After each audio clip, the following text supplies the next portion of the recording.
Target చేస్తున్నారు. వాళ్ళు పెద్ద తప్పులు చేసినప్పుడు కూడా you are overlooking all that. Look, biased గా ఉండడం దాంట్లో అది మీ ఇష్టం, that might be your choice. But when you play biased and you act neutral, when you play biased and you act neutral, okay, దాంట్లో ఒక when did I play biased neutral గా ఎప్పుడు ఉన్నా? any example? మీరు ఒప్పుకున్నారు కదా, you have not nominated Prithvi, you have not nominated Prerna, you have not nominated. నా reasons నాకు ఉంది, కానీ మీకు అలా కనిపిస్తుంది బయాస్డ్ గా ఉన్నానని. 10 weeks అయింది కదా, 10 weeks అయింది, 12th week అవుతుంది. యా, ఈ 12th week లో మీకు ఒక పాయింట్ కూడా దొరకట్లేదు వాళ్ళు అంటే వాళ్ళకి నామినేట్ చేయడానికి. సరే, సో అందుకు మీకు biased, అది biased, that is biased. And మీరు చేసిన గొడవలు, వాళ్ళతో చేసిన గొడవలు కూడా నాకు ఫేక్ గా అనిపించింది.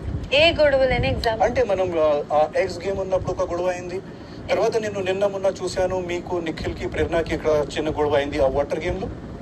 అచ్చా, ఓకే ఓకే. ఆ వాటర్ గేమ్ అది మీకు ఫేక్ గా కనిపించిందా? అది ఉన్నప్పుడు ఇమీడియట్లీ 4-5 hours లో సాల్వ్ అయింది. తర్వాత నామినేషన్ లో మీరు ఆ పాయింట్ పెట్టలేదు. ఓకే, నామినేషన్ లో మీరు వేరే వాళ్ళకి టార్గెట్ చేశారు, ఆ పాయింట్ మీరు పెట్టలేదు nomination. So you have come here fixed and biased. So రాకముందే అలా వచ్చానని మీరు అనుకుంటారు? yes, and after coming here also you might have changed the strategy. I do not know. Act neutral అంటే act neutral అంటే because ఒక్కసారి నేను ఉన్నప్పుడు పృథ్వీ మెగా చీఫ్ కోసం పృథ్వీ ఇక్కడ ఆడినప్పుడు మీరు ప్రేరణ గారితో ఒక గొడవ చేశారు. ఎందుకు మీరు పృథ్వీకి ప్రాంప్టింగ్ ఇవ్వలేదు? I'm mega chief. ఓకే, కానీ మళ్ళీ 2 hours లో గొడవ ఇమీడియట్లీ సాల్వ్ అయింది. మీరు మళ్ళీ ఆ పాయింట్ కి ఎప్పుడు నామినేషన్ లో పెట్టలేదు. సో అది ఫేకే కదా. ఓకే, అట్లాంటి గొడవలు ఉన్నప్పుడు ఫేకే కదా. మరి నామినేషన్ లో వచ్చినప్పుడు మీరు ఒక అవతల వాళ్ళు చేసిన చిన్న మిస్టేక్ చూసి అది చూసి మీరు నామినేషన్ లో పెట్టినారు. సో అర్థమైంది నాకు. ఇది మీ ఇది yes, for being biased Yashmi garu, for playing group games since start, and for having favouritism, and for acting neutral when in fact you are not neutral. ఇది 12th week అండి. వెన్ అంటే యాక్ట్ న్యూట్రల్ ఎక్కడ అంటే ప్రతిసారి నేను బయాస్ గా ఆడట్లేదు మీరు చాలా సార్ చెప్పారండి. మీరు చాలా సార్ నేను ఈసారి మీకు నామినేట్ చేస్తా, ప్రేరణ నువ్వు ఇలా చేస్తే నేను ఈసారి మీకు నామినేట్ చేస్తా, కానీ ఇప్పుడు వరకు అది జరగలేదు. ఎందుకు యష్మి గారు? దాని క్లారిటీ ఇస్తా. సో మా మధ్యలో యూజువల్లీ ఏమవుతుందంటే మాకు వేరే వాళ్ళకి ఉన్న డిఫరెన్స్ ఏంటంటే, మా మధ్య గొడవ అయితే మాకున్న ఆ కంఫర్ట్ జోన్ వల్ల, అంటే డే 1 నుంచి నేను ప్రేరణ అందరికీ తెలుసు ప్రాజెక్ట్ లో వర్క్ చేసాము. నిఖిల్ నేను ఏ ప్రాజెక్ట్ లో వర్క్ చేయలేదు. హౌస్ లో వచ్చిన తర్వాతనే నిఖిల్ నాకు పరిచయం. నేను బట్టిగా వచ్చా, డే 1 నుంచి నాకు క్లోజ్ అయిపోయాడు. తెలుసో తెలియకుండానో ఆయన క్లోజ్ అయిపోయాడు. ప్రాబ్లీ ఆ క్లోజ్నెస్ వల్లనే అందరికి కన్ఫ్యూజ్ అయ్యింది బయట నుంచి పరిచయం అని. కానీ నిజంగా చెప్తున్నా, నిఖిల్ నాకు బయట నుంచి పరిచయం కాదు. మాకు ఉన్న కంఫర్ట్ జోన్ వల్ల మా మధ్య ఏదైనా ప్రాబ్లం అయితే నేను వెంటనే రియాక్ట్ అవ్వకపోతే నా ప్రకారం అది బయాస్డ్. ఆబ్వియస్లీ ఉన్న వాళ్ళకి కంపేర్ చేస్తే డే 1 నేను కనెక్ట్ అవుతా ప్రేరణతో, ఎందుకంటే నేను తనతో కలిసి వర్క్ చేశాను. అది ఆటోమేటిక్ గా ఏ మనిషికైనా అది వచ్చే ఒక నేచర్. సో బయట నుంచి నేను ప్రిపేర్ అయ్యి రాలేదు. సో ప్రాబబ్లీ మాకున్న ఆ కంఫర్ట్ జోన్ వల్ల గొడవ. Let me complete. సో నాకు తప్పు అనిపిస్తే వెంటనే నేను రియాక్ట్ అవుతా. కొంతమందితో నాకు తప్పు అనిపించిన, అంటే వేరే వాళ్ళు, మీరు ఈ గ్రూప్ లో కొంతమంది పేరు తీసుకోలేదు, మీరు తప్పు అనిపించిన చాలా సారి నేను ఓకే మాట్లాడదాం, టైం వచ్చినప్పుడు మాట్లాడదామని ఆగుతా. కానీ వీళ్ళతో కొంచెం తప్పు అనిపిస్తే నా టోనే మారిపోద్ది.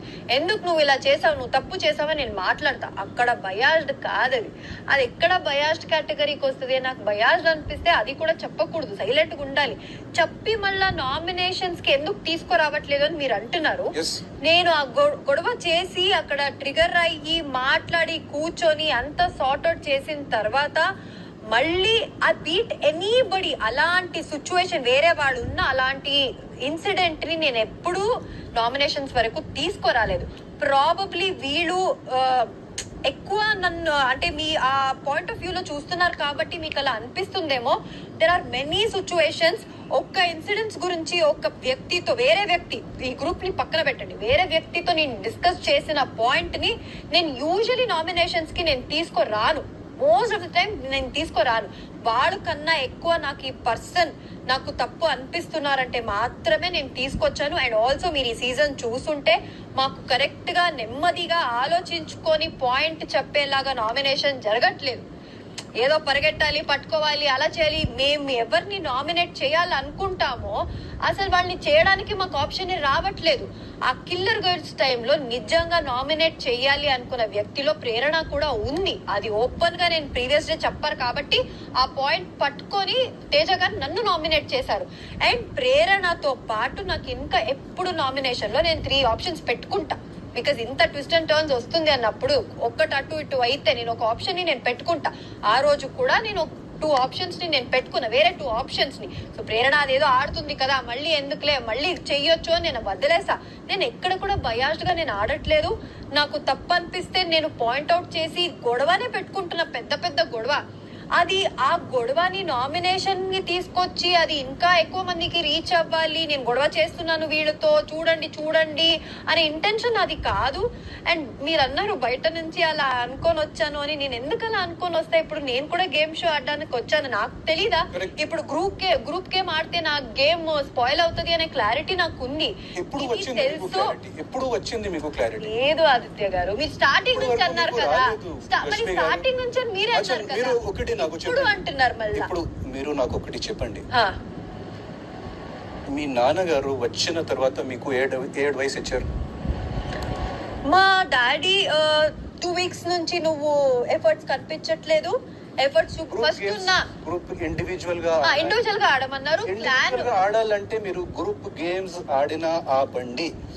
అది మా డాడీ స్పెసిఫిక్ గా నేమ్స్ తీయలేదు. ప్రాబబ్లీ ఇండివిజువల్ గేమ్ ఆడండి, దాంట్లో చాలా ఉంది యష్మి గారు. ఇంకోటి, actions speak louder than words. I totally agree. మీరు చెప్పిన దాంట్లో of course you are giving your clarification wonderfully, కానీ మీ యాక్షన్స్ లో అది కనిపించలేదు. ఏమవుతుందంటే మీరందరూ చెప్పేసరికి ఇప్పుడు వాళ్ళతో మాట్లాడకుండా అస్సలు నేను సైలెంట్ గా ఉండాలి. అలా ఉంటే తప్పైపోద్ది. నేను అందరితో ఎలా మాట్లాడుతున్నానో వాళ్ళతో అలా మాట్లాడుతున్నా. ప్రాబ్లీ డే 1 నుంచి వాళ్ళు నాతో ఎక్కువ ఉన్నారు కాబట్టి. నామినేషన్ చేసినప్పుడు మీకు మణికంఠలో చాలా ప్రాబ్లమ్స్ కనిపించింది, మీకు నబీల్ లో చాలా ప్రాబ్లమ్స్ కనిపించింది, మీకు అప్పుడు గౌతమ్ లో కూడా చాలా ప్రాబ్లమ్స్, కానీ వాళ్ళు పెద్ద పెద్ద తప్పులు చేస్తే కూడా మీకు కనిపించలేదు. That is not correct. This is favoritism. This is group game. This is being biased from the start. ఇది కరెక్ట్ కాదు, అవతల వాళ్ళకి కాదు, వేరే కంటెస్టెంట్స్ కి ఫేర్ గా కాదు. వేరే వాళ్ళకి ప్రాబ్లం అవుతుంది అంటున్నారా? వేరే వాళ్ళకి ప్రాబ్లం కాదు. This is not fair to them. This is not fair to the rest of the contestants. Because if you are playing like that, others కూడా అది కూడా చేసుకోవచ్చు కదా. సరే, ఇప్పుడు మీరు 2 వీక్స్ అంటున్నారు. 2 వీక్స్ నుంచి నేను నామినేట్ చేశాను, సరిగా నాకు ఎక్కడ ఛాన్స్ వచ్చింది, నేను చేసిన నామినేషన్స్ ఎక్కడ రాంగ్ అయింది, వాళ్ళది ఎక్కువ మిస్టేక్ ఉన్నట్టు. నాకు ఇప్పుడు నా నామినేషన్ అంటే నాకు కొన్ని క్యాలిక్యులేషన్ ఉంటది. నా పరంగా ఎవరు ఎక్కువ మిస్టేక్ చేస్తున్నారు ఏంటి అని ఉంటది. నేను అదే అంటున్నా, వీళ్ళతో కూర్చొని నేను మాట్లాడేసరికి ప్రాబబ్లీ అది నాకు రాంగ్ అయిందేమో. ఈ హౌస్ లో అలా సార్ట్ అవుట్ చేసుకోకుండా తప్పు చేసావు అంతే పక్కకు పో అని చెప్పి అది నామినేషన్స్ కి తీసుకురావచ్చు. అలా అది కూడా